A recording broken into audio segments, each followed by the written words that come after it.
En el nombre del Padre, del Hijo y del Espíritu Santo. Amén. Hermanos y hermanas, el pueblo de Dios viene hoy a recordar el sacrificio de nuestro Señor cuando fue crucificado nuestro Salvador. Porque Dios es santo y habita en medio nuestro y de nuestros corazones. En ti esperamos, oh Dios, la liberación de nuestros pecados y de nuestras aflicciones, porque nos has prometido el perdón a través de tu Hijo Jesucristo. Clamamos a ti, oh Dios, y nos creaste para aceptar tu voluntad y poder ser tus fieles servidores.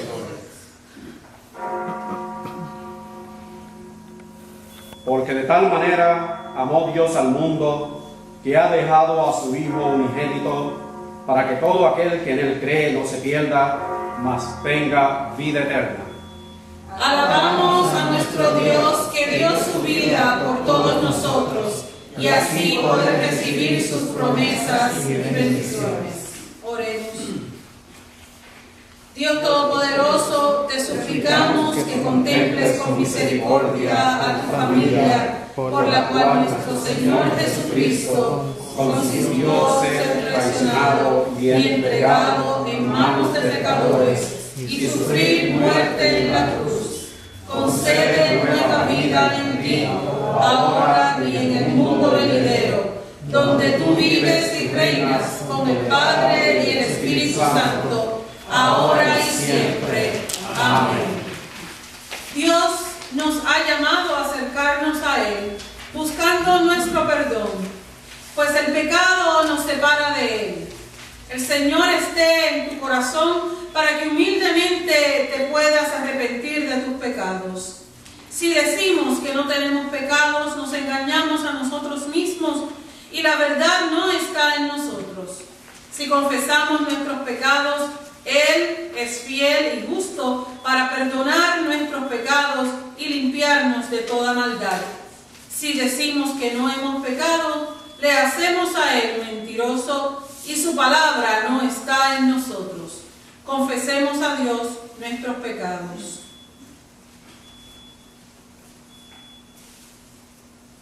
Amantísimo Dios, llegamos a ti, Padre Celestial, humillados con un corazón angustiado y contrito por el pecado. A ti que conoces nuestros corazones y nuestros secretos más íntimos, confesamos que hemos pecado contra ti en pensamiento, palabra y obra. Te rogamos que perdones nuestros pecados por tu misericordia y amor de tu Hijo Jesucristo. Ten piedad de nosotros. Por medio de la sangre preciosa de tu Hijo vertida en la cruz del monte Calvario, perdónanos, renuévanos y dirígenos, a fin de que podamos complacer tu voluntad y caminar por tus sendas, glorificando tu santo nombre, y a una sola voz te rogamos. Padre nuestro que estás en los cielos, santificado sea tu nombre. Venga a nosotros tu reino. Hágase tu voluntad, así en la tierra como en el cielo. El pan nuestro de cada día danos hoy, y perdona nuestras ofensas, así como perdonamos a los que nos ofenden. No nos dejes caer en la tentación, mas líbranos del mal, porque tuyo es el reino, el poder y la gloria por los siglos de los siglos. Amén. Tuyo es el reino, poder y gloria. Tu voluntad y poder son manifestados, Dios Todopoderoso. Bienaventurado aquel cuya transgresión ha sido perdonada y cubierto su pecado. Bienaventurado el hombre a quien Jehová no culpa de iniquidad y en cuyo espíritu no hay engaño. Mientras callé, se envejecieron mis huesos en mi gemir todo el día. Porque de día y de noche se agravó sobre mí tu mano, se volvió mi verdor en sequedades de verano. Mi pecado te declaré y no encubrí mi iniquidad. Dije, confesaré mis transgresiones a Jehová, y tú perdonaste la maldad de mi pecado. Que Dios Padre misericordioso que reconcilió consigo al mundo por la muerte y la resurrección de su Hijo y derramó el Espíritu Santo para la remisión de los pecados, te conceda por el misterio de la Iglesia el perdón y la paz. Amén. Y pusieron sobre su cabeza una corona tejida de espinas y una caña en su mano derecha. E hincando la rodilla delante de él, le escarnecían diciendo: Salve, Rey de los judíos.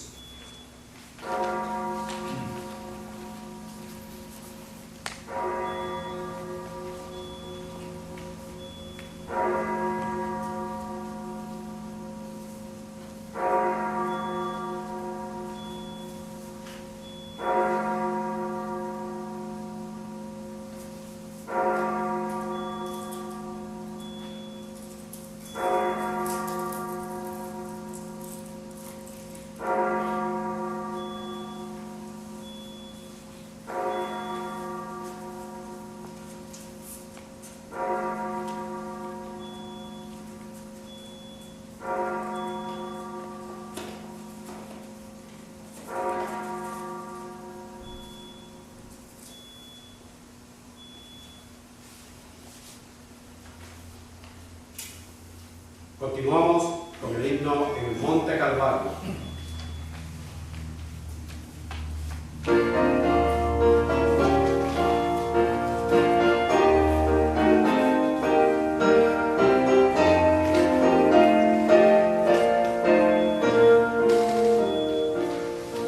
En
pueden sentar para escuchar la primera lectura.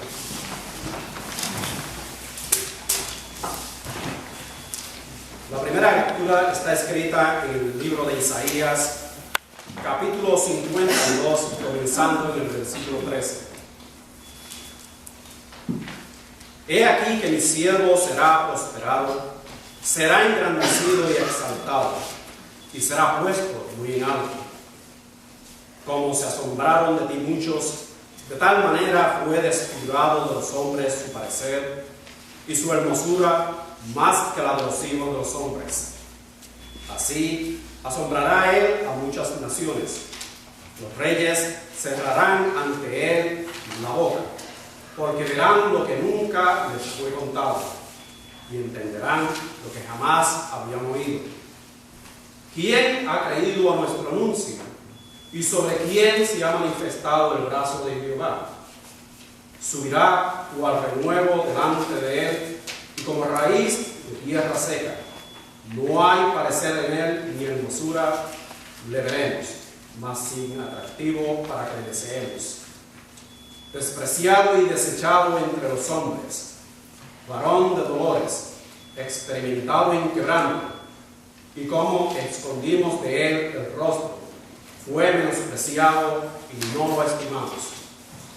Ciertamente llevó él nuestras enfermedades y sufrió nuestros dolores, y nosotros le tuvimos por azotado, por herido de Dios y abatido. Mas él herido fue por nuestras rebeliones, molido por nuestros pecados. El castigo de nuestra paz fue sobre él, y por su llaga fuimos nosotros curados. Todos nosotros nos descarriamos como ovejas, cada cual se apartó por su camino, mas Jehová cargó en él el pecado de todos nosotros.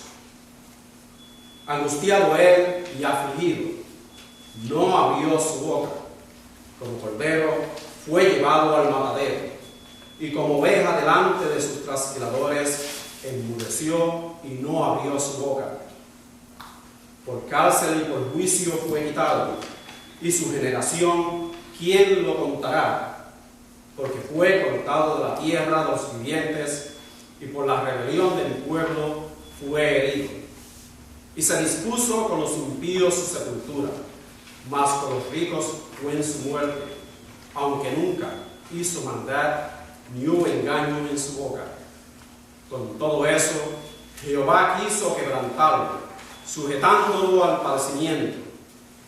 Cuando haya puesto su vida en expiación por el pecado, verá linaje, vivirá por largos días, y la voluntad de Jehová será en su mano prosperada.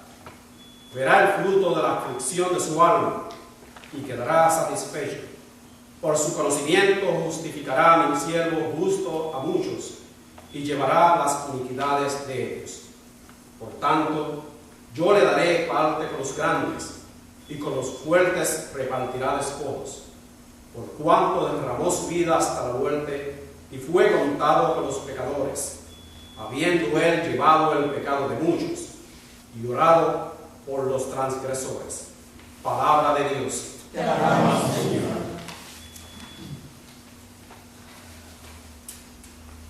Hermanos, de pie para la salmodia del día.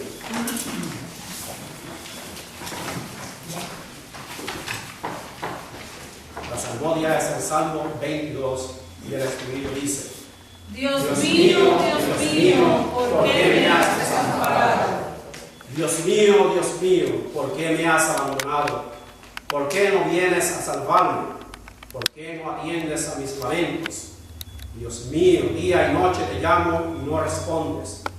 No hay descanso para mí, pero tú eres santo, tú reinas, alabado por Israel. Nuestros padres confiaron en ti, confiaron y tú los libertaste. Te pidieron ayuda y les diste libertad. Confiaron en ti y no los defraudaste. Pero yo no soy un hombre sino un gusano. Soy el hazmerreír de la gente. Los que me ven se burlan de mí, me hacen muecas, mueven la cabeza y dicen: este confiaba en el Señor. pues que el Señor lo libre, ya que tanto lo quiere que lo salve. Dios mío, ¿por qué me has desamparado?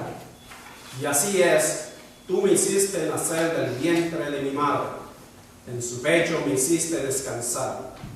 Desde antes que yo naciera, fui puesto bajo tu cuidado. Desde el vientre de mi madre, mi Dios eres tú. No te alejes de mí, pues estoy al borde de la angustia y no tengo quien me ayude. Mis enemigos me han rodeado como toros, como bravos toros de Basán. Rugen como leones feroces, abren la boca y se lanzan contra mí. Soy como agua que se derrama, mis huesos están dislocados. Mi corazón es como cera que se derrite dentro de mí.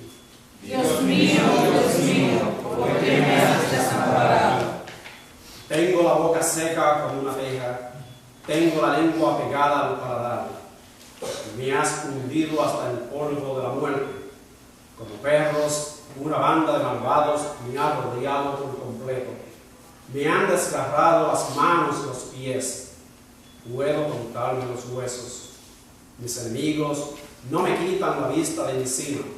Se han repartido mi ropa entre sí, y sobre ella echan suertes. Pero tú, Señor, que eres mi fuerza, no te alejes. Ven pronto en mi ayuda. Dios mío, ¿por qué me has desamparado? Líbrame de morir a filo de espada. No dejes que me maten esos perros. Sálvame de la boca de esos leones. Defiéndeme de los cuernos de esos toros. Yo hablaré de ti a mis hermanos. Te alabaré en sus reuniones. Ustedes, los que honran al Señor, alábenlo. Glorifíquenlo todos los descendientes de Jacob. Adórenlo todos los descendientes de Israel, pues Él no desprecia ni pasa por alto el sufrimiento de los pobres, ni se esconde de ellos. Él los oye cuando le piden ayuda.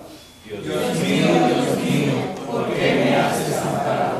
En presencia de tu pueblo numeroso, alabaré tu fidelidad.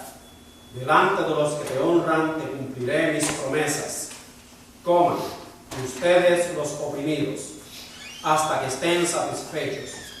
Alaben al Señor, ustedes que lo buscan y vivan muchos años. Razas y naciones todas, gente de todos los rincones de la tierra, acuérdense del Señor y vengan a Él. Arrodíllense delante de Él, porque el Señor es el Rey y Él gobierna las naciones. Inclínense y adórenlo solo a Él, todos los que viven en abundancia, todos los que han de volver al polvo, pues en sí mismos no tienen vida. Mis descendientes adorarán al Señor y hablarán de Él toda la vida, hasta que nazcan después. Les contarán de su justicia y de sus obras. Dios mío, ¿por qué me has desamparado? Hermanos, se pueden sentar para escuchar la segunda lectura.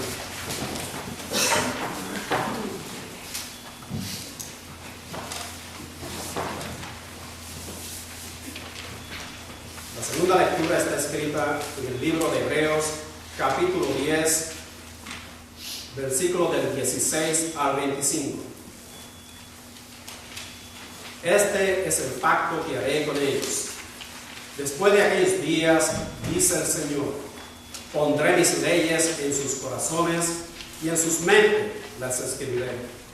Y añade, y nunca más me acordaré de sus pecados y transgresiones. Pues donde hay remisión de estos, no hay más ofrendas del pecado. Así que, hermanos, teniendo libertad para entrar en el lugar santísimo por la sangre de Jesucristo, por el camino nuevo y vivo que Él nos abrió a través del velo, esto es, de su carne. Y teniendo un gran sacerdote sobre la casa de Dios, acerquémonos con corazón sincero, con plena certidumbre de fe, purificando los corazones de mala conciencia y lavados los cuerpos con agua pura. Mantengamos firmes y fructual la profesión de nuestra esperanza, porque fiel es el que prometió, y consideremos unos a otros para estimularnos al amor y a las buenas obras, no dejando de congregarnos como algunos tienen por costumbre, sino exhortándonos, y tanto más cuanto veis que aquel día se acerca. Palabra de Dios. El Evangelio para este día se encuentra en San Juan, comenzando en el capítulo 18. Habiendo dicho Jesús estas cosas, salió con sus discípulos al otro lado del torrente de Cedrón, donde había un huerto en el cual entró con sus discípulos. Y también Judas, el que lo entregaba, conocía aquel lugar porque muchas veces Jesús se había reunido allí con sus discípulos. Judas, pues, tomando una compañía de soldados y guardias de los principales sacerdotes y de los fariseos, fue allí con linternas, antorchas y armas. Pero Jesús, sabiendo todas las cosas que le habían de sobrevenir, se adelantó y les preguntó: ¿a quién buscáis? Le respondieron: a Jesús Nazareno. Jesús les dijo: yo soy. Estaba también con ellos Judas, el que lo entregaba. Cuando les dijo: yo soy, retrocedieron y cayeron a tierra. Volvió pues a preguntarles: ¿a quién buscáis? Y ellos dijeron: a Jesús Nazareno. Respondiendo Jesús: os he dicho que yo soy. Si me buscáis a mí, dejad ir a estos. Esto dijo para que se cumpliera aquello que había dicho: de los que me diste, no perdí ninguno. Entonces Simón Pedro, que tenía una espada, la desvainó, hirió al siervo del sumo sacerdote y le cortó la oreja derecha. El siervo se llamaba Malco. Jesús entonces dijo a Pedro: mete tu espada en la vaina. La copa que el Padre me ha dado, ¿no la he de beber? Entonces la compañía de soldados, el comandante y los guardias de los judíos prendieron a Jesús, lo ataron y lo llevaron primeramente ante Anás, porque era suegro de Caifás, que era sumo sacerdote aquel año. Caifás fue quien explicó a los judíos que convenía que un solo hombre muriera por el pueblo. Seguían a Jesús Simón Pedro y otro discípulo. Este discípulo era conocido del sumo sacerdote y entró con Jesús al patio del sumo sacerdote, pero Pedro estaba fuera, a la puerta. Salió pues el discípulo que era conocido del sumo sacerdote y habló a la portera e hizo entrar a Pedro. Entonces la criada portera dijo a Pedro: ¿no eres tú también de los discípulos de este hombre? Dijo él: no lo soy. Estaba en pie los siervos y los guardias que habían encendido un fuego porque hacía frío y se calentaban. También con ellos estaba Pedro en pie, calentándose. El sumo sacerdote preguntó a Jesús acerca de sus discípulos y de su doctrina. Jesús le respondió: yo públicamente he hablado al mundo. Siempre he enseñado en la sinagoga y en el templo, donde se reúnen todos los judíos, y nada he hablado en oculto. ¿Por qué me preguntas a mí? Pregunta a los que han oído de qué les he hablado. Ellos saben lo que yo he dicho. Cuando Jesús dijo esto, uno de los guardias que estaba allí le dio una bofetada diciendo: ¿así respondes al sumo sacerdote? Jesús le respondió: si he hablado mal, testifica en qué está el mal. Pero si bien, ¿por qué me golpeas?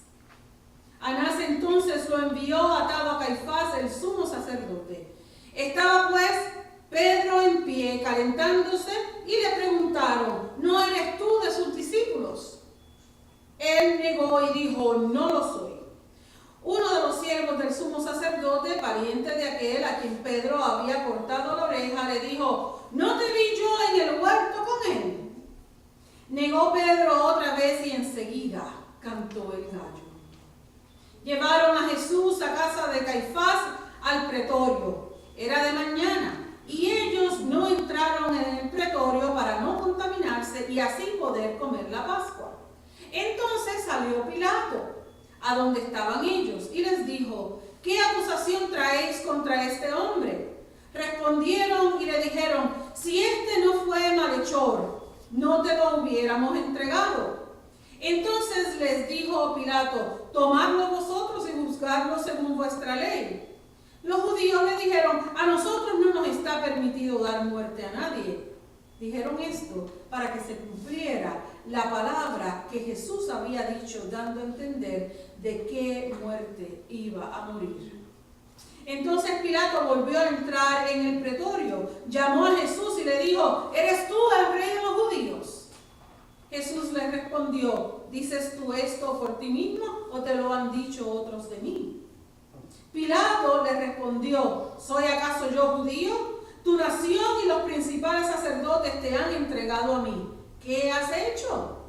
Respondió Jesús: mi reino no es de este mundo. Si mi reino fuera de este mundo, mis servidores pelearían para que yo no fuera entregado a los judíos.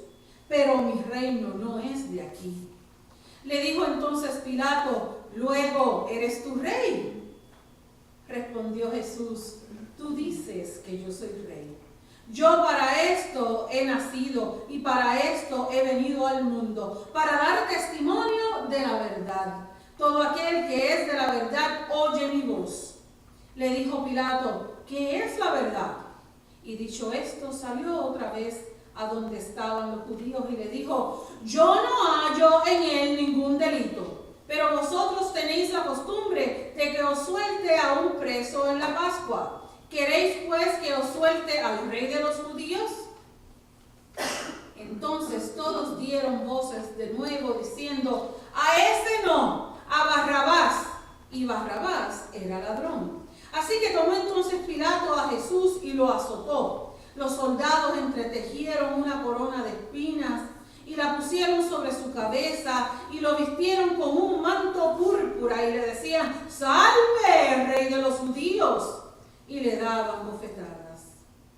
Entonces Pilato salió otra vez y les dijo: mirad, os lo traigo fuera para que entendáis que ningún delito hallo en él. Y salió Jesús llevando la corona de espinas y el manto de púrpura. Pilato les dijo: este es el hombre. Cuando lo vieron, los principales sacerdotes y los guardias dieron voces diciendo: ¡crucifícalo! ¡Crucifícalo! Pilato les dijo: tomadlo vosotros y crucificadlo, porque yo no hallo delito en él. Los judíos le respondieron: nosotros tenemos una ley y según nuestra ley debe morir, porque se hizo a sí mismo hijo de Dios. Cuando Pilato oyó decir esto, tuvo más miedo. Entró otra vez en el pretorio y dijo a Jesús: ¿de dónde eres tú? Pero Jesús no le respondió. Entonces le dijo Pilato: ¿a mí no me hablas? ¿No sabes que tengo autoridad para crucificarte y autoridad para soltarte? Respondió Jesús: ninguna autoridad tendrás contra mí si no te fuera dada de arriba. Por tanto, el que a ti me ha entregado mayor pecado tiene. Desde entonces procuraba Pilato soltarlo, pero los judíos daban voces diciendo: si a este sueltas, no eres amigo de César. Todo el que se hace rey a César se opone. Entonces Pilato, oyendo esto, llevó fuera a Jesús y se sentó en el tribunal, en el lugar llamado el Enlosado, en hebreo Gábata. Era la preparación de la Pascua y como la hora sexta.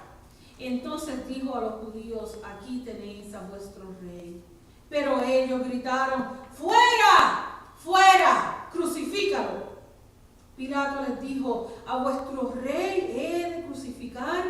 Respondieron los principales sacerdotes: no tenemos más rey que César. Así que entonces lo entregó a ellos para que fuera crucificado. Tomaron pues a Jesús y se lo llevaron.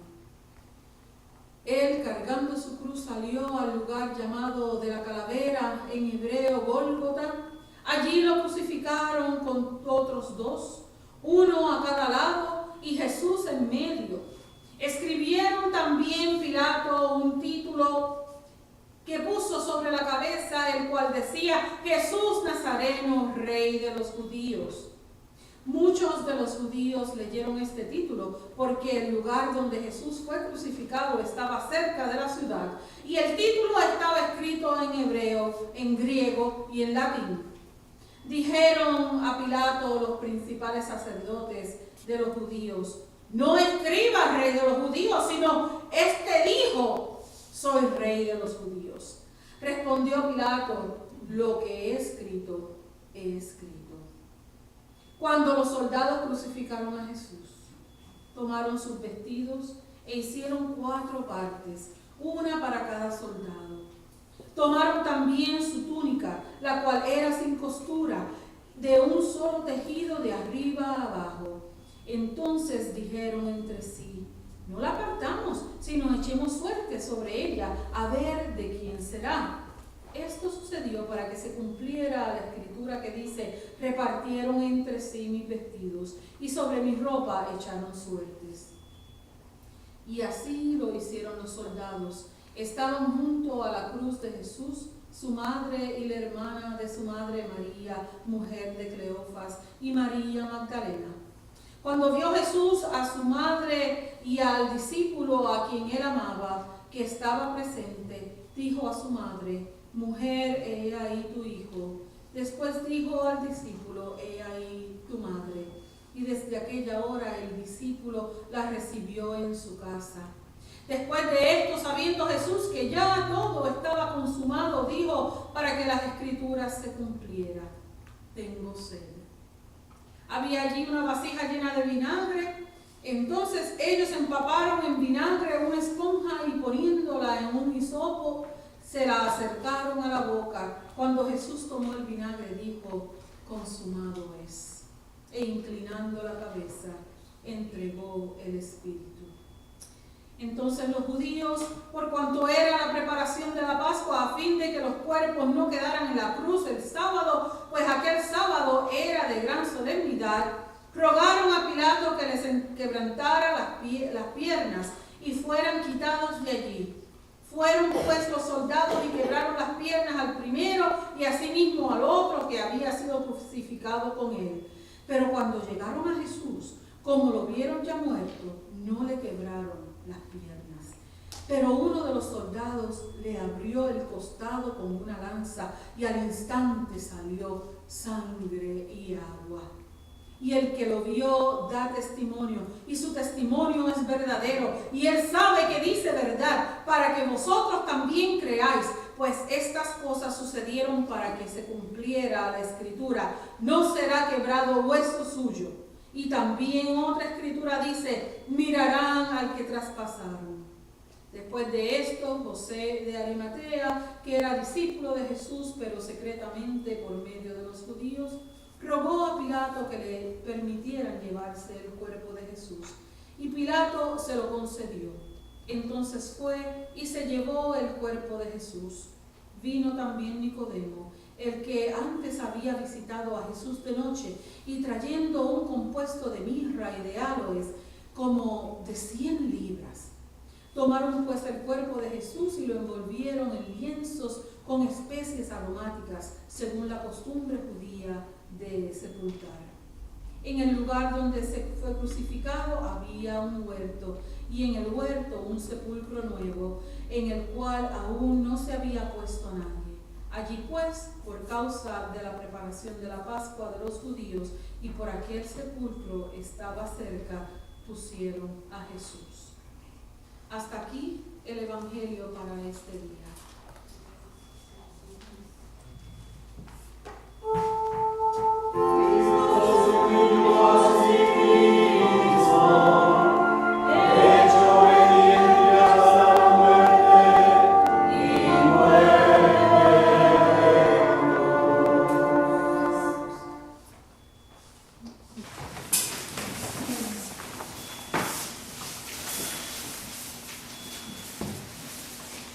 Paz y gracia de nuestro Señor Jesucristo. Amén.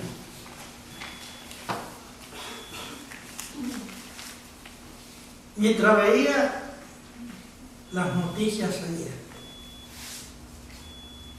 que no proyectaron nada nuevo de lo que los seres humanos estamos acostumbrados a hacer y a ver.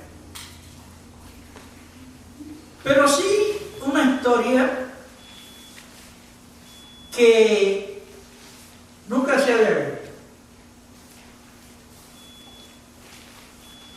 La madre de un condenado a muerte en Irán lloraba frente al patíbulo. La madre del que había sido asesinado miraba el cuadro de aquel que estaba condenado a la horca. Y lo curioso es que en el sistema judicial de los iraníes, los familiares de aquel que había sido asesinado, especialmente su madre, tenía la facultad de quitar la silla donde estaba parado el sentenciado a muerte para que cayera en la horca. Lo curioso es que la madre del muerto se acerca al que estaba destinado a morir y en lugar de quitarle la silla, le quita el paño que tenía sobre sus ojos. Todo el mundo sorprendido, y de esa misma forma se viró a la madre del sentenciado y fue y le dio un abrazo.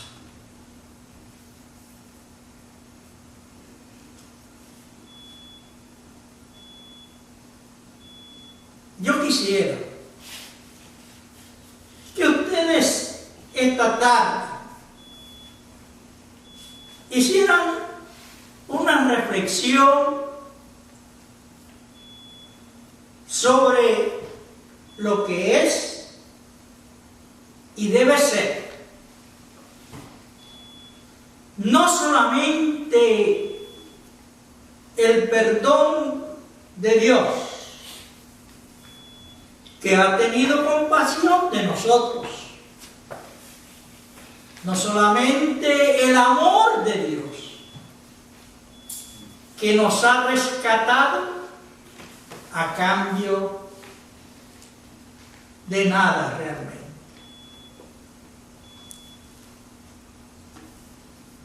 Y pensemos, ¿hasta dónde he llegado yo en ese vínculo sagrado de Dios y yo?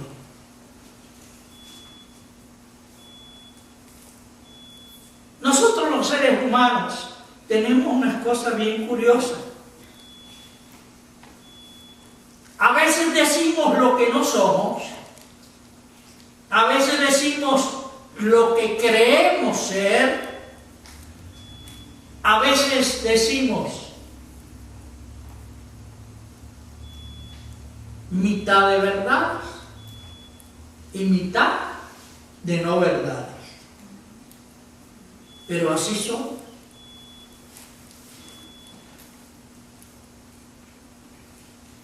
Una de las cosas curiosas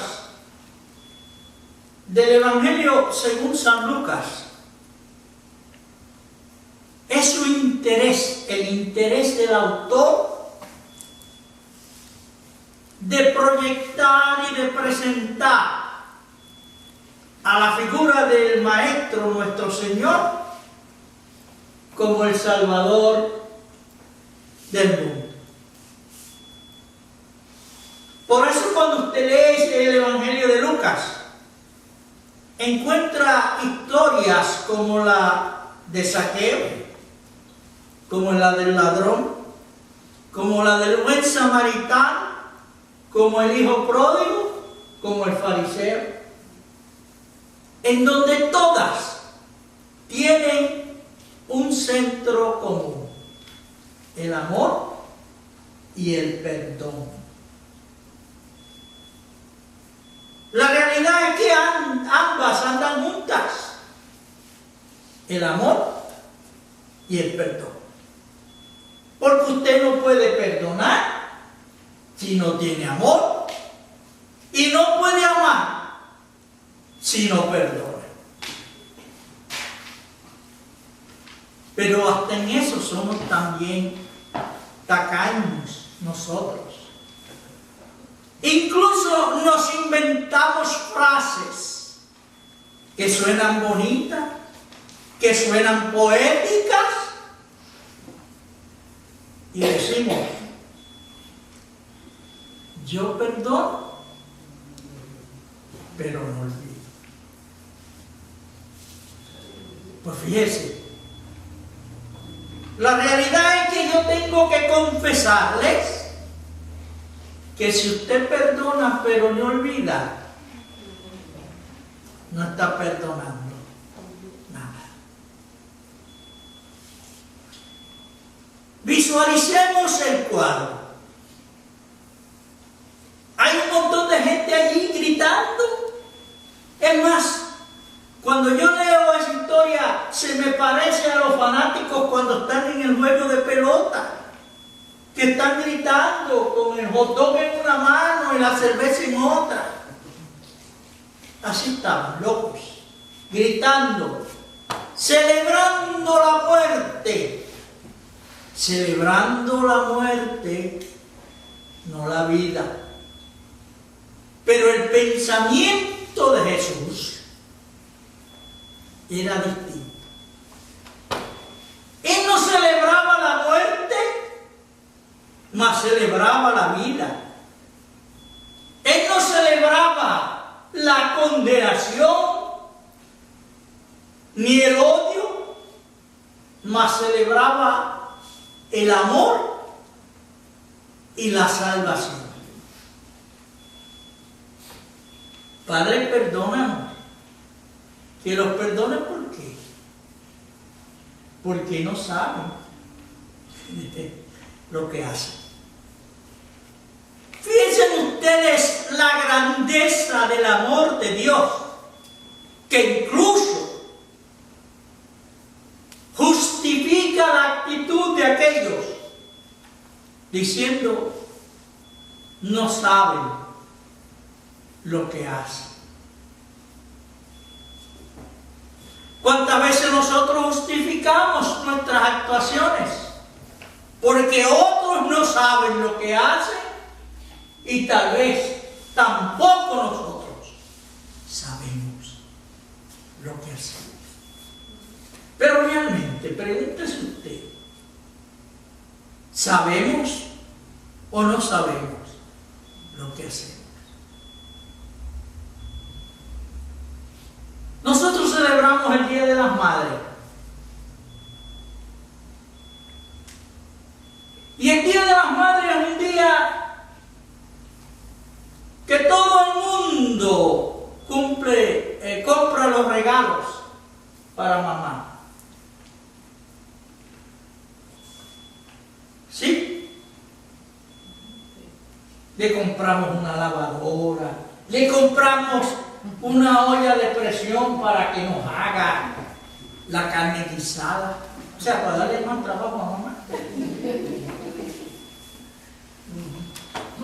Pero usted se ha preguntado a veces: ¿cuántas veces aquel que lleva la lavadora o la olla de presión previo al Día de las Madres ha ido a llevarle no una lavadora, no una olla de presión, pero a llevarle un abrazo, una expresión de felicidad, de salutación, de expresión sincera, sin llevarle nada más. Pero realmente, ¿cuánto aprecia a nuestro ser querido el que eso sea más común que llevarle la lavadora y la olla de presión? ¿Cuántas veces ofendemos? Vamos a mirar cuántas veces ofendemos y cuántas veces nos ofenden. ¿Sí? La pregunta no es cuántas veces nos ofenden, sino cuántas veces perdonamos. ¿Se acuerdan cuando la pregunta? ¿Cómo tengo que perdonar a mí? ¿Ah? ¿Qué le dijeron? ¿Una vez? 70 veces 7. Oh, eso es mucho. Claro. Para nosotros es mucho. Porque nos inventamos la frase. Yo perdono, pero no olvido. Yo te quiero mucho, pero no te perdono esa. ¿Verdad que sí? Ah, pero el Hijo de Dios levantó sus brazos para una oración de perdón. Padre, perdona, porque no sabe lo que hace. ¿Verdad que sí? Podemos nosotros en confianza, con sinceridad, decir a aquel que nos ofende: yo te perdono, porque primero el Señor me perdonó a mí. Pero fíjense ustedes qué curioso. Todavía ese amor profundo que trascendió el momento, ese amor profundo que tiene un impacto, una importancia en la historia del ser humano, se abre más.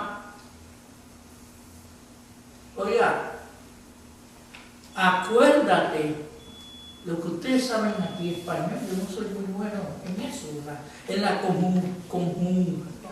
conjugación de los verbos. Cuando usted dice acuérdate, ¿a qué tiempo en el espacio se refiere? ¿A la hora o al después? Al después. Acuérdate, ¿eh? Acuérdate de mí. ¿Cuándo? Cuando vengas en tu reino. Futuro. Es el ladrón que le señala a aquel que está a su lado de ser irrespetuoso cuando se burla del Señor. Acuérdate de mí. Yo me imagino a Jesús mirándolo, no con ojos de mirar su figura humana, sino mirando lo que hay detrás de su carne, mirando su corazón, mirando su espíritu. Y él no le dice: no, no te apures, que tú vas a estar conmigo. ¿Sí? ¿Qué le digo? Hoy, y el hoy, ¿es ahora o el después? Es ahora, no es después. No me voy a acordar cuando venga en mi reino. Hoy estarás conmigo en el paraíso. No hay condición. Yo te voy a perdonar si tú haces esto. Reza 40 Padre Nuestro, 80 Ave María, todas esas cosas. No. Hoy estarás conmigo. Hoy.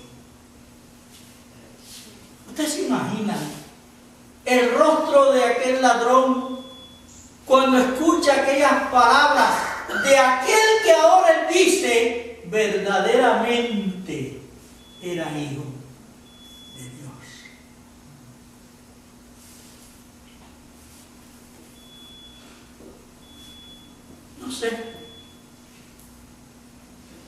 Pero a veces nosotros somos los peores modelos y ejemplos de lo que creemos y decimos que creemos. ¿Verdad que sí? Si ustedes leen el contenido del Sermón del Monte, ustedes verán que prácticamente la totalidad está cimentada en el amor, en el perdón.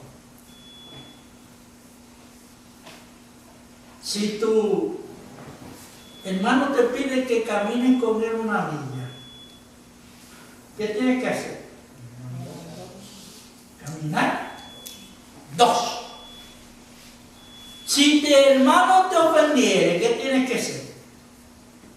Orar por él. ¿Verdad que sí? Pero no es como hace mucha gente. Ora por él, pero le pide, Señor, zámpalo en el infierno y cóbraselas todas. ¿Sí? Porque somos así. Somos tacaños en el perdonar y miserables en el amar.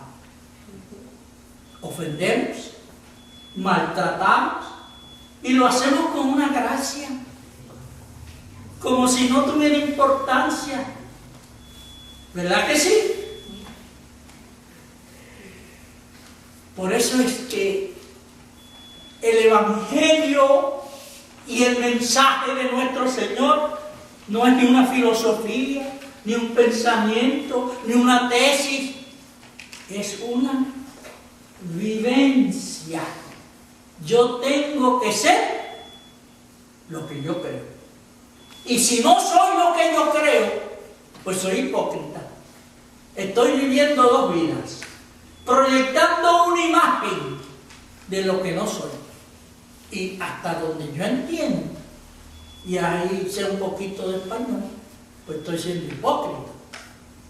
Si usted no es lo que usted dice que cree, no puede ser hijo de nuestro Señor. Aquel ladrón recibió el perdón sin condición.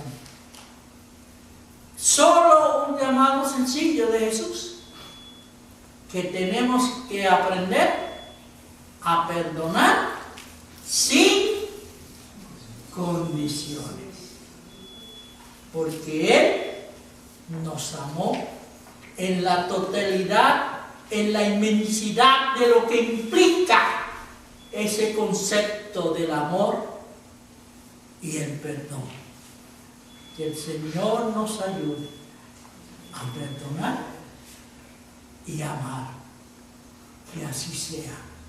Amén.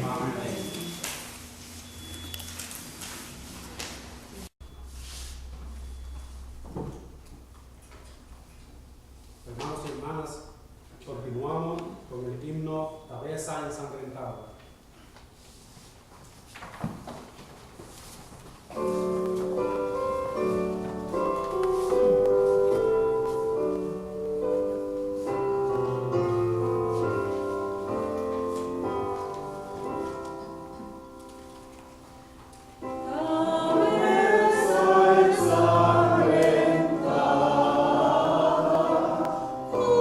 Cubierta de oro.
manos los dichos de mi boca y la meditación de mi corazón delante de ti, oh Señor, Redentor mío. Amén. Amén.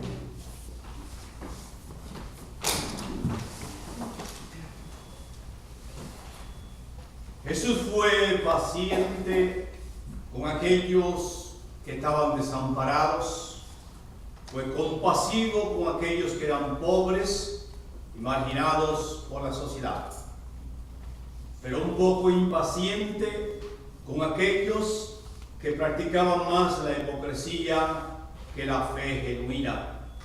Fue impaciente con aquellos que poseían muchas cosas, que querían más y más cada día y que no compartían con los pobres. La compasión fue algo que siguió a Jesús desde su primer día de ministerio en este mundo. Por lo tanto, es natural y es propio que ahora en la cruz esa compasión se manifieste.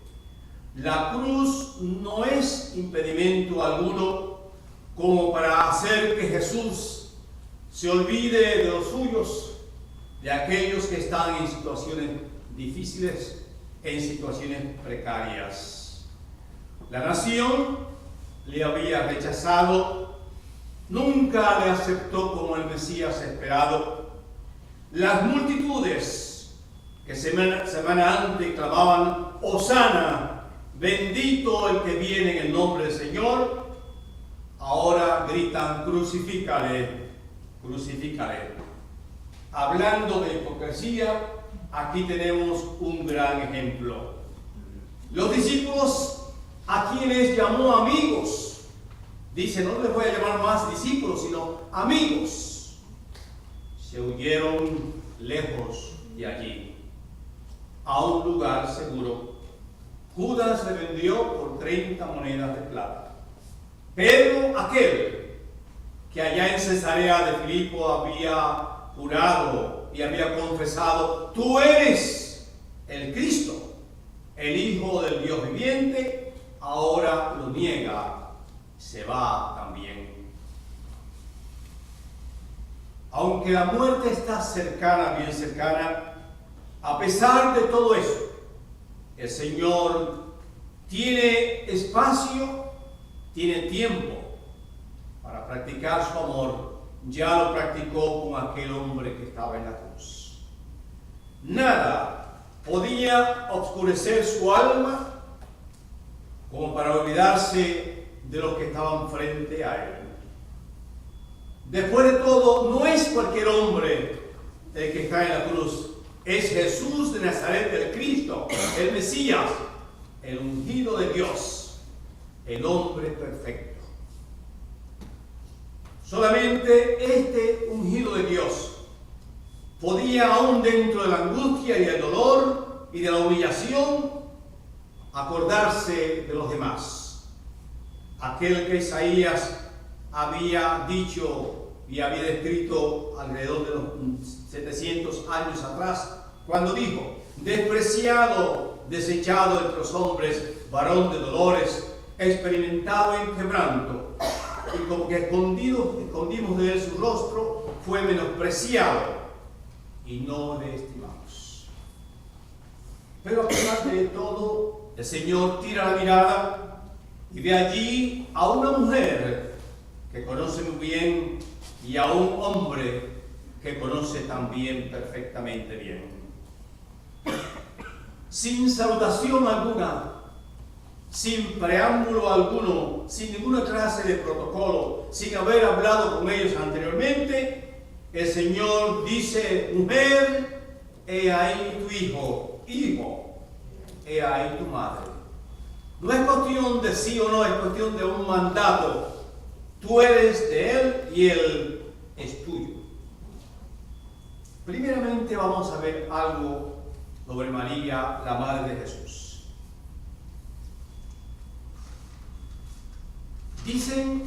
Decían aquel entonces, que María, como sabemos, fuera escogida por Dios. En el Antiguo Testamento había una mujer que también fue escogida por Dios y que tiene algún parecido a María. Y aquella mujer quería tener un hijo. No nos olvidemos que María no pidió nunca tener hijos. Pero aquella mujer del Antiguo Testamento, llamada Ana, quería tener un hijo. Porque la otra esposa de su marido tenía hijos y la humillaba constantemente. Y Ana prometió al Señor en su oración, le dijo: si me das un hijo, lo dedico a tu servicio durante toda su vida.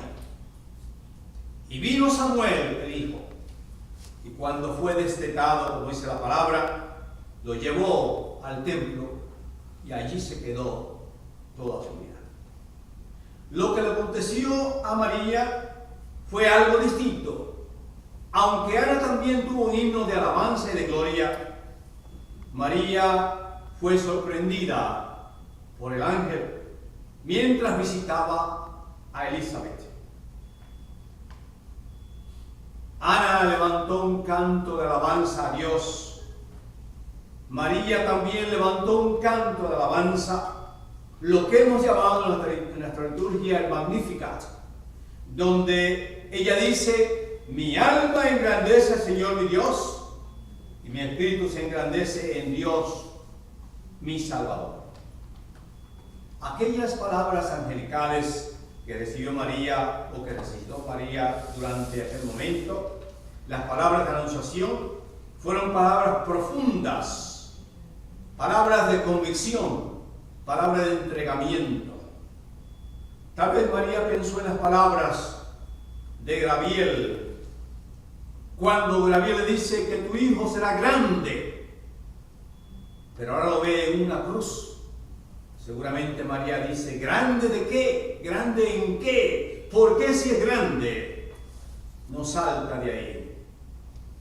Aquel que fue motivo de inspiración para el Magnífico, ahora cuelga en una cruz. Aquel que fue motivo de inspiración para el Magnífico, ahora también es considerado criminal, un criminal más en el Imperio Romano. Mujer, he ahí tu hijo. Algunos se han molestado porque el Señor usó la palabra mujer y no le llamó madre. Pero no nos olvidemos que en la boda de Caná de Galilea, el Señor también llama a María mujer, así que no es la primera vez. La palabra mujer no es ofensa, porque era una palabra muy común usada en el diario vivir de aquella gente.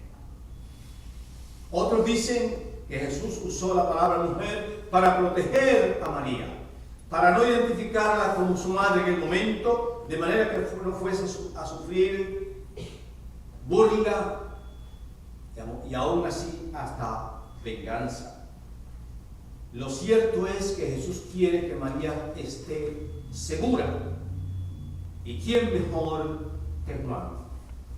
Dicen los evangelios que los discípulos del Señor no estaban de acuerdo, mejor dicho, los hermanos de Jesús no estaban de acuerdo con él desde el principio. Porque ni aún sus hermanos creían en él, dice la palabra. Lo cierto es que Jesús fue el primogénito de Dios, el llamado a hacer la voluntad de Dios en la tierra. Por lo tanto, a juzgar por esta relación de duda que había entre Jesús y sus hermanos, Jesús opta por entregar su madre a Juan, el discípulo amado. Dicen que cuando Juan se mudó a Éfeso, llevó consigo a María, donde ella murió allá en Éfeso. Sabemos que la última vez que la palabra de Dios menciona a María es en Hechos 1:14. Y aquí leemos: todos estos, los discípulos, perseveraban unánimes en oración y ruego por las mujeres y con María, la madre de Jesús, y con sus hermanos. María se mantuvo callada durante el ministerio de Jesús, nunca intervino en su misión. Ella reconoció su puesto, como dice ella, es sierva de Dios. Como sierva se mantuvo siempre. Es triste que en la edad medieval La gente vio a María como la mediadora entre Dios y los hombres. Y de ahí viene aquella adoración hacia María. María entonces vino a ser la mediadora en la edad medieval. Pero no es así. La palabra dice: porque no hay otro mediador entre Dios y los hombres, sino Jesucristo, hombre. En la cruz, Cristo se eleva a la posición más alta de Redentor y Salvador del mundo. En Filipenses 2:8 leemos: y estando en condición de hombre, se humilló a sí mismo, haciéndose obediente hasta la muerte y muerte de cruz. ¿Y qué vamos a decir nosotros de Juan, el discípulo amado? También como María, necesitaba el perdón de Dios. Aunque se le conocía como el discípulo amado, también tuvo sus momentos débiles, como tenemos todos, débiles y de flaqueza. Junto a su hermano Jacobo, demostró ser impaciente e intolerable. Cuando Jesús visita la parte de los samaritanos con sus discípulos, estos se muestran hostiles y agresivos hacia Jesús y los discípulos. Entonces Juan y su hermano Jacobo le dicen al Señor: ¿quieres que mandemos que descienda fuego del cielo como hizo Elías y los consuma? En otra ocasión le pidieron al Señor de sentarse el uno a su derecha, el otro a su izquierda. Con razón Cristo le llamó los hijos del trueno, porque eran bastante ligeros en sus pensamientos. A pesar de los regaños del Señor, Juan aprendió la lección y cambió su carácter de violencia y de ambición. Sus 3 años de discipulado no fueron en balde. Su carácter cambió, de manera que vino a ser ejemplo de amor y de fidelidad. Con razón el Señor le llamó el discípulo amado. Gracias, María, porque oíste el mensaje del Espíritu Santo a través de Gabriel y te ofreciste a ser madre y traer a nuestro Salvador al mundo. Aunque no te adoramos ni te veneramos, te admiramos porque fuiste mujer fiel. No te dejaste amedrentar por la presión del grupo, ni por aquellos religiosos del momento, ni aún por la misma cruz. María, te respetamos como madre.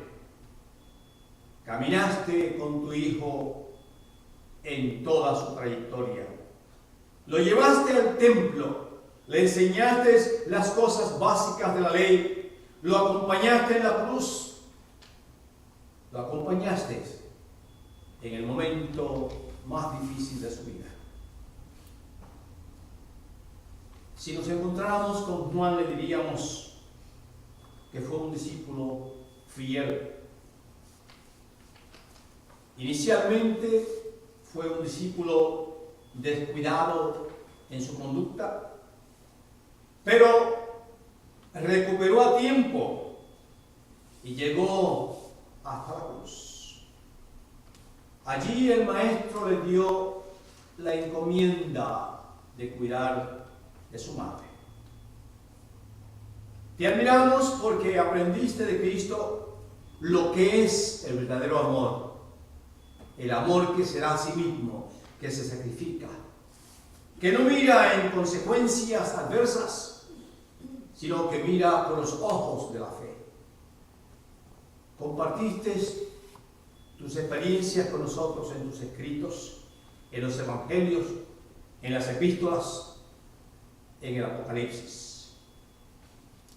Nos dejaste un gran legado de amor. Nunca, Juan, olvidaremos lo que escribiste en primera de tu epístola, donde dices: y nosotros hemos conocido y creído el amor que Dios tiene para con nosotros. Dios es amor. Y el que permanece en amor, permanece en Dios y Dios en él. Amén.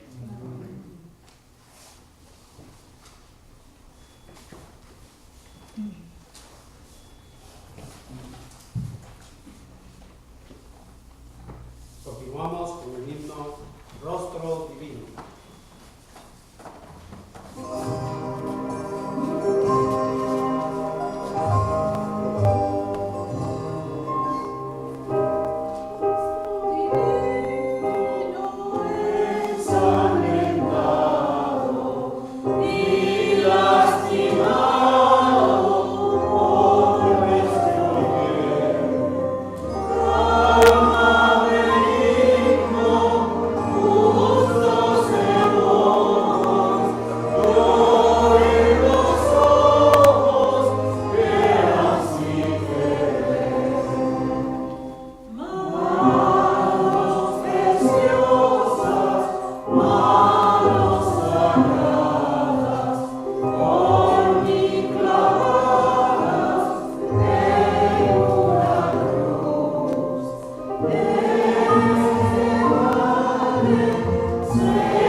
Se pueden sentar.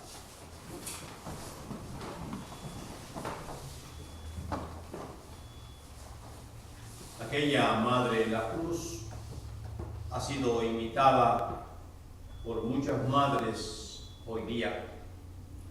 Las madres y familiares de los niñitos que murieron en la guardería en Winter Park la semana pasada, los familiares de los soldados que murieron en Fort Hood, en Texas.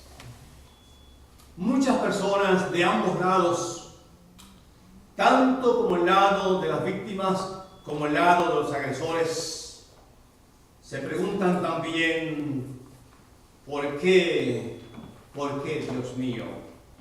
¿Por qué me has abandonado? Y este es el grito que se ha escuchado desde que el mundo es mundo, en todas lenguas y dialectos de la tierra. ¿Por qué? David, el salmista, en el Salmo 22 que leímos hace un momento, se sintió abandonado por Dios.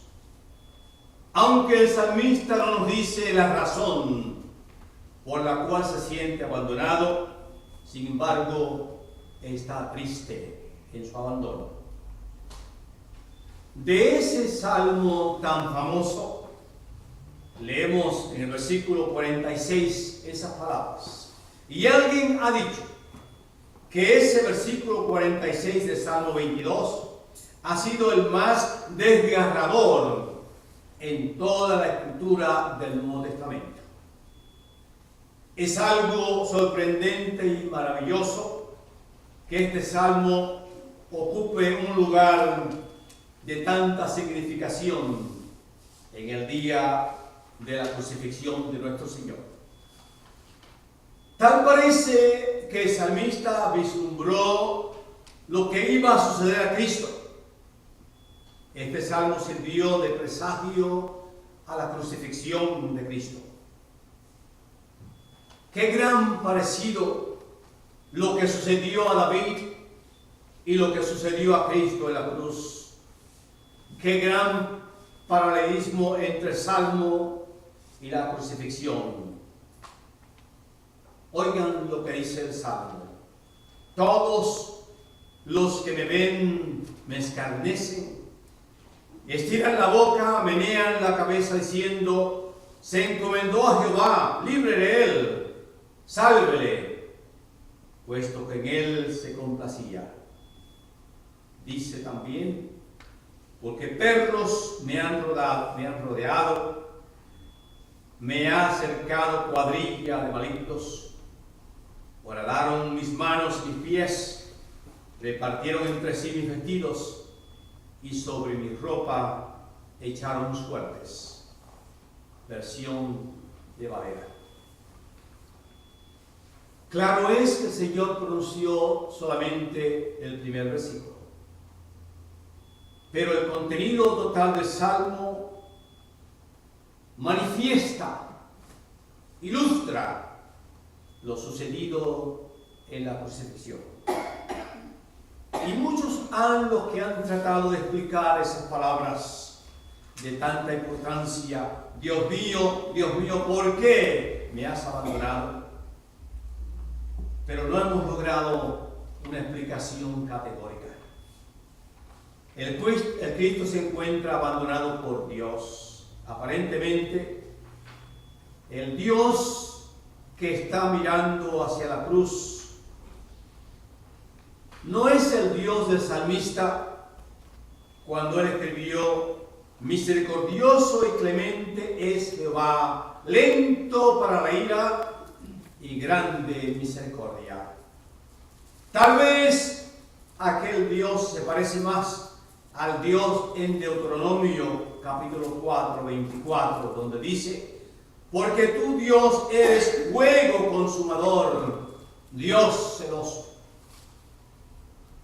Este es el momento más difícil para Cristo: dolor, desolación, abandono. El Hijo abandonado por el Padre, que le envió a buscar y a salvar lo que se había perdido. El Hijo cumpliendo con la voluntad del Padre. El Hijo en el Getsemaní orando, diciendo: hágase tu voluntad y no la mía.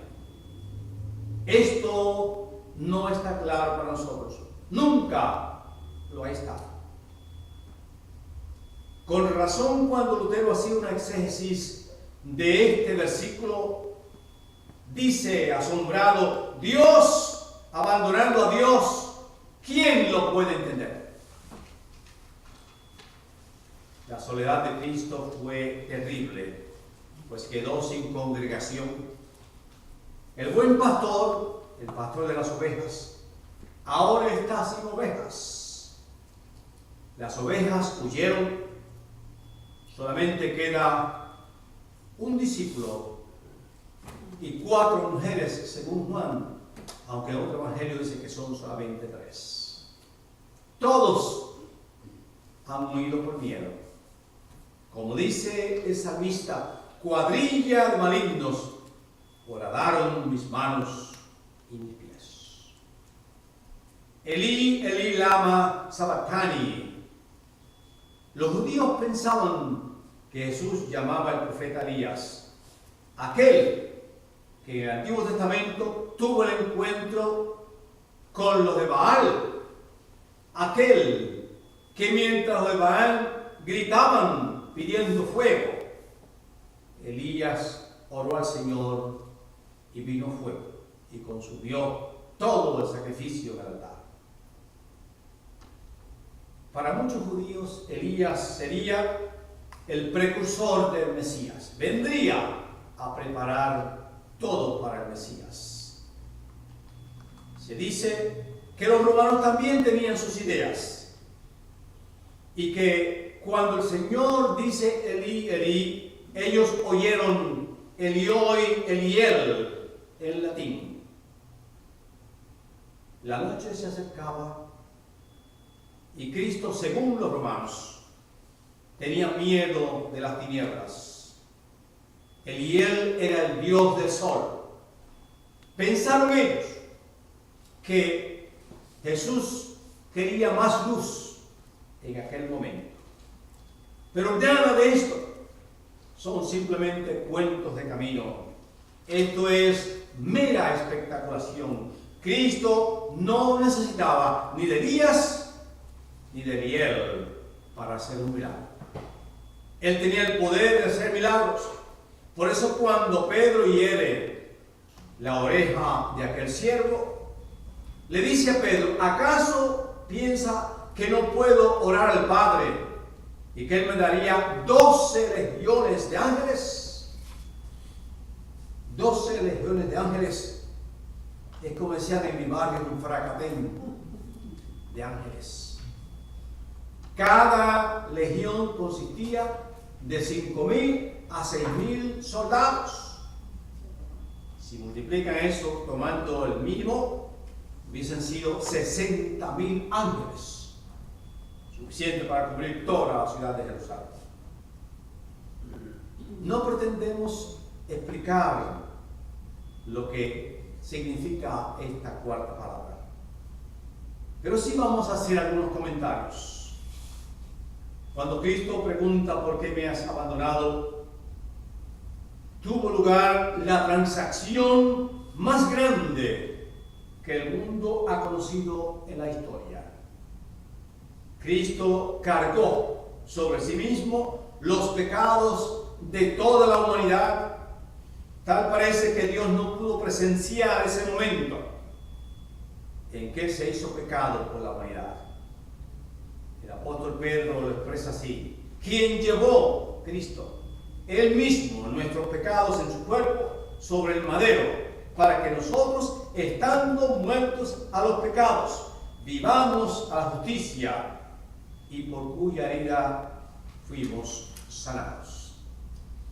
El justo murió por el culpable, el inocente llevó el pecado de los malvados.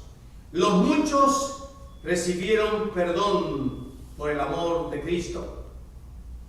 No recibieron castigo, sino el perdón. El que no conoció pecado, por nosotros se hizo pecado, para que nosotros fuésemos hecho justicia de Dios en él. Esto ha sido lo que Pablo llama el escándalo de la cruz. El justo muriendo por el pecador y el pecador saliendo libre de su pecado.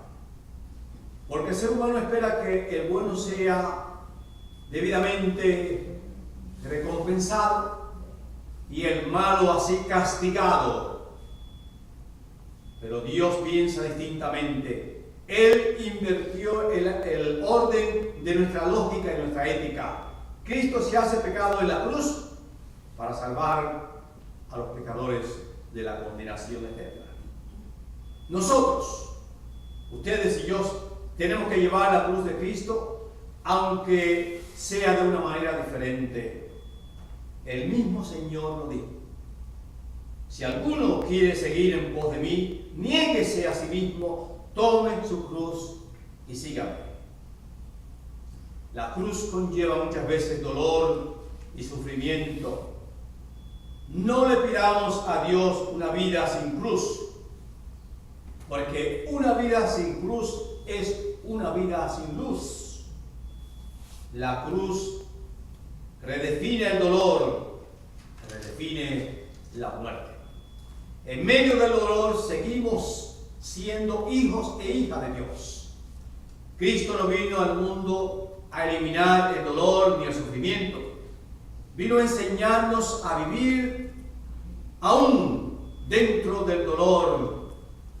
Vino a enseñarnos a vivir con sufrimiento, pero con fe.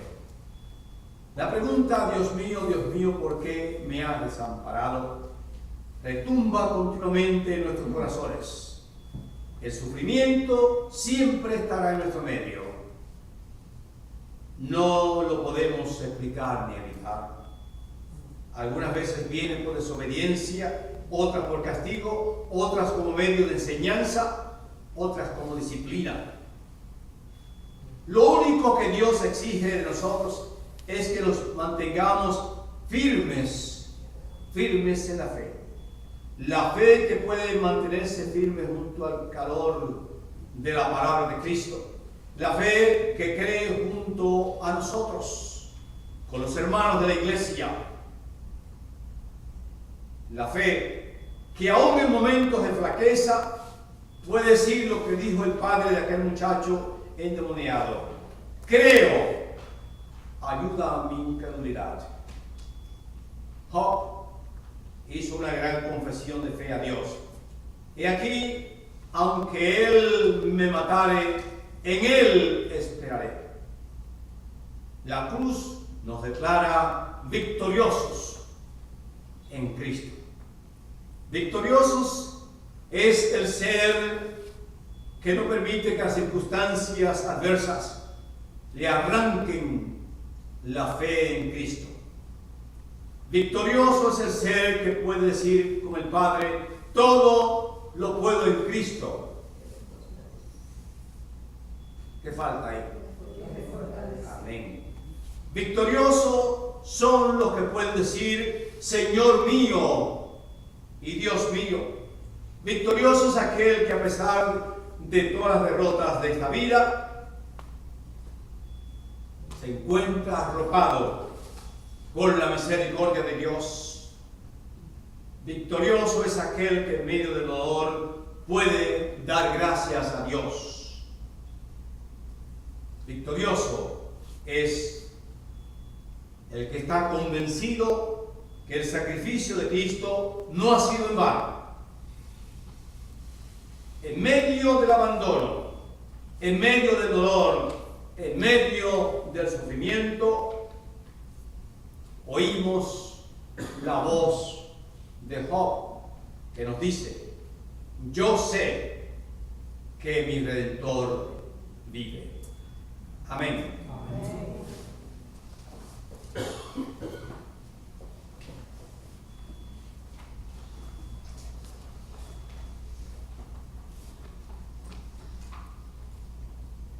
Lámpara es a mis pies tu palabra y lumbrera a mi camino. Amén. Amén. Hermanos y hermanas, podríamos hablar largo y tendido sobre la pasión de Cristo. Sin embargo, nunca será suficiente. No solamente porque no se hace con tanta frecuencia, pero porque nuestra inteligencia humana aún no ha captado la magnitud del amor infinito de nuestro Dios. Este es un amor inefable, el cual llevó a Dios a hacerse hombre, a humillarse a sí mismo y a morir tan espantosamente por viles pecadores como usted y como yo. Nuestro Señor, gota a gota, la sangre divina del Cordero de Dios vaciaba su santo cuerpo. Sudor como de sangre en el Getsemaní, las terribles torturas, la pérdida de sangre por la flagelación, la coronación de espinas, la cruz a cuesta y la crucifixión. Esta pérdida naturalmente produce deshidratación y como consecuencia sed. Y de lo alto de la cruz el Maestro vuelve a abrir sus labios ardientes, ardientes por la fiebre, ardientes por las heridas, para expresar: tengo sed. Y tal vez suene irónico para muchos que Jesús exprese esa necesidad física cuando Él es la fuente de agua viva, cuando Él es la piedra golpeada una vez y para siempre. Pues Él tuvo sed para que los que le busquen no tengan sed jamás. Cuando para muchos que aquí escucharon que aquel día lo escucharon y en el día de hoy lo escuchan, pueden pensar que el maestro abre sus labios para expresar esta necesidad física. Hermano y hermana, que no quede duda alguna que esta necesidad expresada va mucho más allá del aspecto físico, pues toma un sentido más profundo. Ciertamente el maestro expresa su sed espiritual por todas aquellas almas que aún seducidas por el mundo rechazan la redención consumada que nos lleva a ser salvos. Se ha quedado sediento por los que no recibieron la felicidad que Él vino a ofrecerles. Jesús declara la sed, no solo la suya, no solo la de aquellos que en su tiempo no tomaron el agua de vida eterna, sino que ve a través de los tiempos, más allá del hoy, más allá del presente, a aquellos hombres y aquellas mujeres que prefieren beber del agua del pozo de Jacob en lugar del agua que brota de la piedra y para la vida eterna. Nuestro amado Salvador, hermana y hermano, sediento, ya no desde lo alto de la cruz, pero dentro de cada uno de nosotros, nos sigue invitando a que vayamos a Él, si estamos sedientos de la verdadera felicidad. Si alguien tiene sed de mí, venga a mí y beba, nos dice el Señor. La esponja es saturada en esa mezcla de vinagre y de hiel pestilente, cumpliéndose así lo profetizado. Sin embargo, hermanos, ese ofrecimiento no es exclusivo de ese tiempo, pues el mundo no aprecia su amor y su sacrificio. Y le seguimos así ofreciendo vinagre en lugar de vino y hiel en lugar de mirra. Esta bebida soporífica y narcótica es rechazada por el maestro, porque según escrito en Isaías 53, es solamente por el fruto de su alma que se verá y será saciado. La sed de nuestro Señor es la sed de su alma por las nuestras, porque nuestro amor por Él aún es muy superficial. Somos nosotros los que estamos sedientos, somos nosotros los que estamos exhaustos, pero aún no podemos o no queremos o no sé qué. La cuestión es que no nos allegamos a Él a saciar la sed. Y sin más, siendo Él el maestro, siendo Él el Raboni, conociendo las Escrituras, pues Él es la palabra misma, sabe que no hay más que hacer. Toda profecía ha sido ya cumplida. Y desde lo alto del madero, nuestro Señor ve que todo está maravillosamente cumplido. No falta ni un detalle. Jesús ha sido obediente al Padre y movido por el amor que solo Dios puede sentir por su creación. Movido por la esperanza de que veamos la verdad y recibamos por medio de su sacrificio el regalo del perdón, de la salvación y de la vida eterna. Y Cristo, como viendo en su mente y sintiendo en su corazón que no quedaba más por hacer, que las profecías habían sido cumplidas, habían pasado como estaba escrito, lanza un grito profundo, pero íntimo y de entrañable satisfacción al Padre, y le dice: consumado es. Ese es un grito de triunfo.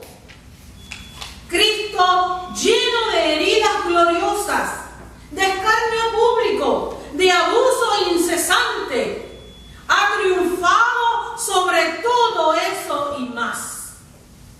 Y pudo más así la obediencia al Padre, y más pudo el amor a ti y a mí, que a su propio dolor físico, a pesar del costo inmenso. Ya el mundo entonces ha recibido la salvación. Ya el mundo está redimido. Y aquí ya llegamos al recibimiento de la esperanza, a la garantía por la cual tú y yo vivimos. La palabra en el texto original es tetelestai. Eso es el término que se usaba y que se escribía en esas facturas cuando tú le debías algo a alguien. Y si esa palabra aparecía ahí, quiere decir que la deuda había sido pagada. Consumado es. Tetelestai. La salvación no está a medias. La salvación, hermano y hermana, no es temporal. No es tibia. Es una salvación perfecta a la cual no se le puede añadir nada y no se le puede quitar nada, pues no lo necesita. Nuestro bienhechor ha pagado y ha dado el pago correcto por tantos errores cometidos. Y usted y yo podemos declarar: ya estoy pago, ¿a qué he de temer? Pero el ser humano continúa cometiendo errores, pues se adjudica la obra para alcanzar una supuesta salvación. Por eso estamos como estamos, hermano y hermana. Pues no se considera el sacrificio, no se considera el suplicio, no se considera la tortura de Cristo como pago suficiente. Y el mundo cree y se convence de que puede hacerlo mejor que Él. Ese es el defecto que la humanidad carga de generación en generación. En lugar de vivir una vida en agradecimiento a la salvación ya recibida, nos empeñamos en añadir, nos empeñamos en inventar, nos empeñamos en ajustar la manera correcta para alcanzar la misma. La humanidad se cree que por lo que hace o deja de hacer será salvada, cuando está claro ya, y sin duda alguna, ya sabemos que la obra hecha por el Cristo es perfecta, está completa. No hay nada más que yo o que usted pueda hacer. Sin embargo, las obras sí son importantes porque demuestran nuestra fe, demuestran nuestro amor, demuestran nuestro agradecimiento perpetuo por el sacrificado, unigénito, Hijo de Dios, el cual nos redimió de manera perfecta. La salvación que Jesús nos da es tan grande que perdona y regenera independientemente de lo grande o de lo pequeño del pecado o de la ofensa cometida, cuando encuentra un corazón verdaderamente arrepentido. Llega entonces, hermano y hermana, el momento inevitable. El desenlace total y supremo pasa a ser una realidad. Ha pasado nuestro Señor toda una noche, todo un día, derramando esa sangre preciosa, gota a gota. Su cuerpo experimentando cambios físicos intensos, los cuales demuestran que su vida física está a punto de concluir. Las fuerzas del Maestro, del Cordero, son casi inexistentes. De su costado ha brotado sangre y agua al ser perforado por una espada, apresurando así su muerte. Sin embargo, nuestro Señor toma un segundo aire profundo para entregar no solo su cuerpo, sino su alma al Padre Creador. Padre, en tus manos encomiendo mi espíritu. E inclinando su cabeza, expiró. Tal vez el mundo aún no ha comprendido la magnitud de esto, pues no es que la muerte se haya llevado a nuestro Señor, sino que es Él quien ya estaba preparado para recibirla. Qué gran diferencia hay en eso, hermano. En ese momento la palabra encontrada en 1 Corintios es hecha viva. Pues en Cristo la muerte no tiene la palabra final. No tiene aguijón ni tiene victoria. Porque la victoria es exclusiva del Cristo, del Hijo obediente, que siendo Dios se encarnó y vino a rescatarte a ti y vino a rescatarme a mí de las garras del pecado y de la muerte. Dice la palabra que seguido hubo un terrible terremoto que sacudió el Calvario y la gente huyó despavoridamente. Y el velo del templo se rasga de arriba hacia abajo, abriendo y dando entrada al mundo entero a que se alleguen a Él. Para que como el centurión entonces, y a través de las generaciones, a través de los tiempos, podamos ver la verdad y declarar en alta voz, verdaderamente ese era el Hijo de Dios. Muchos se han preguntado si la aflicción corporal de nuestro Salvador era necesaria. ¿Por qué tanta crueldad? Se preguntan otros, y aún la humanidad no llega a reconciliar ese concepto del amor de Dios con la crueldad que hoy se ha recapitulado aquí y que sufrió Jesús. A esta y a otras preguntas obtenemos contestación en las palabras del profeta Isaías cuando nos dice que el castigo de nuestra paz fue sobre él, sobre Jesús, para poder alcanzar la paz con el Creador. La respuesta que debe de satisfacer al creyente está en el misterio de su muerte para nosotros poder alcanzar la vida. La manera, la forma escogida por Dios para eso no es necesario que lo entendamos, ¿sabe? No hay que entenderlo, sino que por fe podemos aceptar que era necesaria de la forma que se dieron los hechos. Pues la deuda era inmensa y nadie más en el mundo ni la hubiese aceptado ni la hubiese pagado.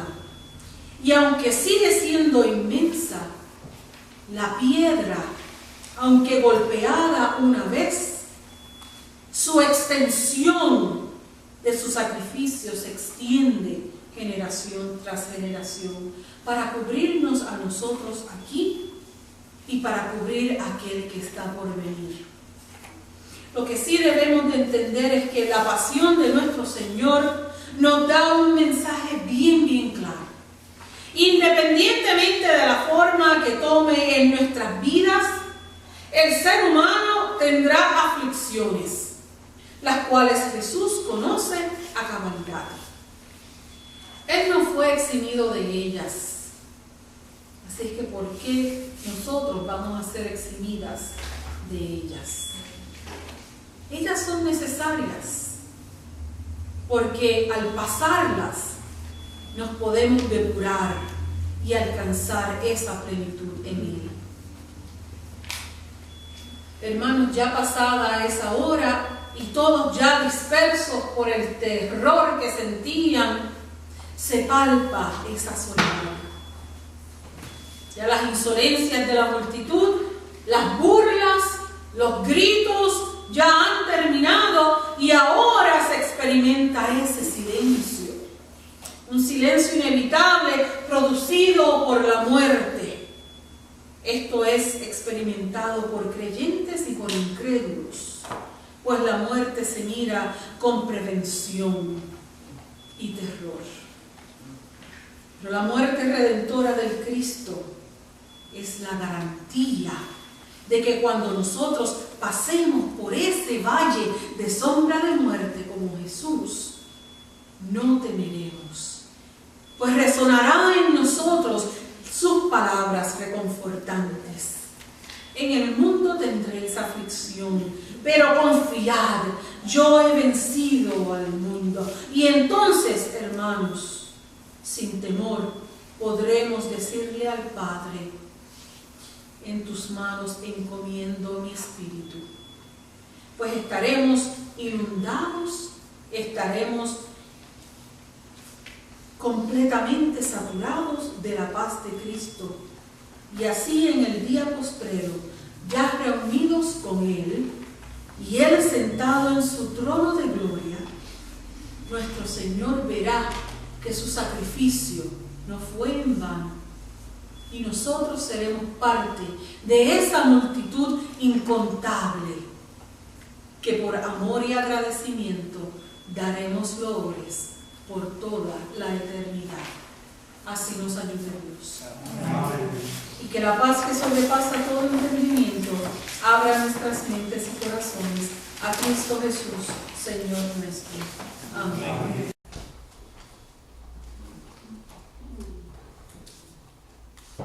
Continuamos con el próximo himno, Dulces Momentos.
Pueblo mío, iglesia mía, ¿qué te he hecho? ¿En qué te he ofendido? Respóndeme, porque te llevé fuera de la tierra de Egipto. Has preparado una cruz para tu Salvador. Santo Dios, santo y fuerte, santo e inmortal, ten piedad de nosotros. Porque te conduje por 40 años por el desierto, y te alimenté con maná, y te guié a una tierra de abundancia. Has preparado una cruz para tu Salvador. Santo Dios, santo y fuerte, santo e inmortal, ten piedad de nosotros. ¿Qué más debía hacer por ti? de lo que hice. Yo te sembré viña, mía hermosísima, y solo me diste amargo fruto, porque cuando tuve sed, vinagre me diste, y con una lanza atravesaste el costado de tu Salvador. Santo Dios, santo y fuerte, santo e inmortal, ten piedad de nosotros. Por ti flagelé al pueblo de Egipto, haciendo morir a sus primogénitos. Y tú me flagelaste antes de condenarme a morir. Te llevé fuera de Egipto y ahogué al faraón en el mar Rojo. Y tú me diste a los príncipes de los sacerdotes. Pueblo mío, ¿qué te he hecho? ¿En qué te he ofendido? Respóndeme.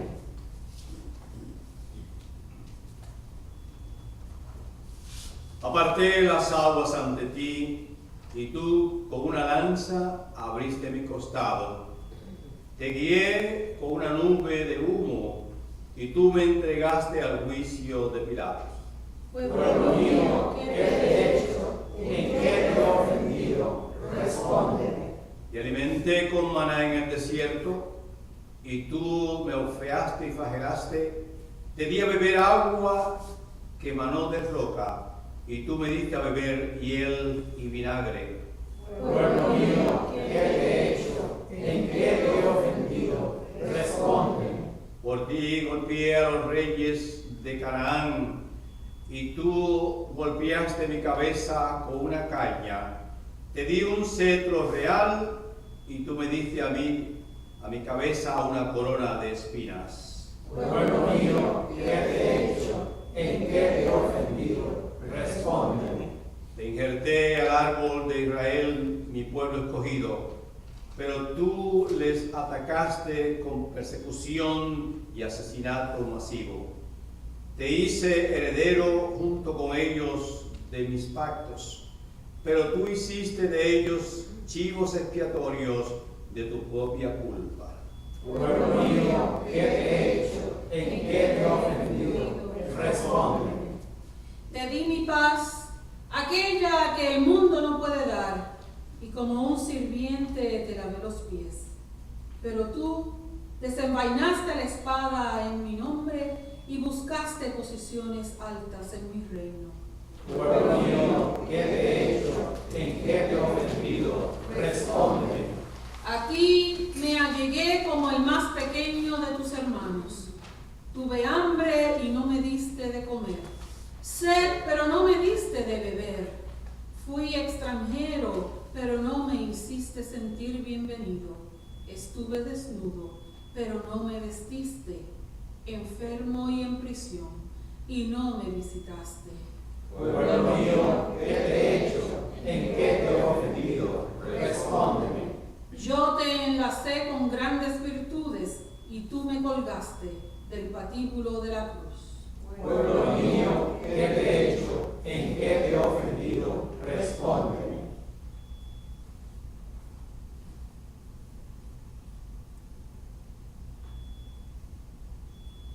Te adoramos, oh Cristo, y te bendecimos. Por tu santa cruz, haz de